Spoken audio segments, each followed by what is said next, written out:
দ্বিতীয়ত, ফজর নামাজের জন্য যদি কেউ মসজিদে যায়, ফজরের গুরুত্ব বুঝে কোনো পুরুষ মসজিদে ফজর নামাজ আদায় করবার জন্য গেল, গমন করলো, তাকে আল্লাহ রাব্বুল আলামিন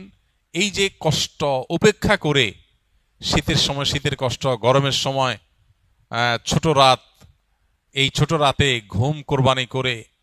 যথাসময়ে উঠে খুব এহতেমামের সাথে যথাসময়ে মসজিদে চলে গেল,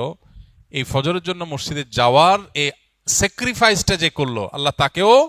হজের পরিমাণ সওয়াব দান করেন। ঠিক একইভাবে ওমরাতুন ফি রমাদান তাআদিলু হাজ্জাহ,